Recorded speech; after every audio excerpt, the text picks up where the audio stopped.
Hello viewers, இது திரைச்சாரல். இன்னைக்கு நம்ம இந்த வீடியோவில் எதை பற்றி பார்க்க போகிறோம் சொன்னால், எம்ஜிஆர் உடன் 8 படங்களில் நடித்து ஒரே ஒரு வெற்றி படத்தை கொடுத்த புகழ்பெற்ற நடிகை அப்படிங்கிற விவரத்தை இப்போ நம்ம இந்த வீடியோவில் பார்க்க போகிறோம். தமிழ் சினிமாவில் மிக அதிகமான படங்களில் கதாநாயகியாக நடித்தவர் என்ற புகழை பெற்றவர் நடிகை கேஆர் விஜயா. இவர் சிவாஜியுடன் அதிகமான படங்களில் நடித்தவர். ஆனால் எம்ஜிஆருடன் 8 படங்களில் மட்டுமே நடித்துள்ளார். இப்பொழுது அந்த படங்களை பற்றிய விவரங்களை பார்ப்போம். முதலில் தொழிலாளி 1964 வெளிவந்த படம். தேவர் பிலிம்ஸ் தயாரித்த படம். இந்த படம் 65 நாட்கள் என்ற அளவில் ஓடி தோல்வி படமாக அமைந்தது. அடுத்து கன்னித்தாய் 1965 வெளிவந்த படம். தேவர் பிலிம்ஸ் தயாரித்த படம். இந்த படமும் 60 நாள் என்ற அளவில் ஓடி தோல்வி படமாக அமைந்தது. அடுத்து தாளம்பூ 1965 வெளிவந்த படம். இந்த படம் 60 நாள் என்ற அளவில் ஓடி தோல்வி படமாக அமைந்தது. அடுத்து பணம் படைத்தவன் 1965 வெளிவந்த படம். டி.ஆர். ராமண்ணா தயாரித்து இயக்கிய படம்.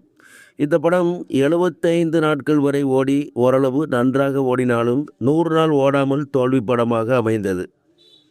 அடுத்து நான் ஆணையிட்டால் 1966 வெளிவந்த படம். சத்யா மூவிஸ் தயாரித்த படம். இந்த படம் 65 நாள் என்ற அளவில் ஓடி தோல்வி படமாகவே அமைந்தது. அடுத்து விவசாயி 1967 வெளிவந்த படம். தேவர் பிலிம்ஸ் தயாரித்த படம். இந்த படம் 80 நாட்கள் ஓடி நன்றாக ஓடியும் 100 நாட்கள் ஓடவில்லை, தோல்வி படமாகவே அமைந்தது. அடுத்து நான் ஏன் பிறந்தேன் 1972 வெளிவந்த படம். இந்த படம் 75 நாள் என்ற அளவில் ஓடி 100 நாள் ஓடாமல் தோல்வி படமாக அமைந்தது. அடுத்து நல்ல நேரம் 1972 வெளிவந்த படம். இந்த படம் 125 நாள் வரை ஓடி நல்ல வசூல் சாதனை படைத்தது.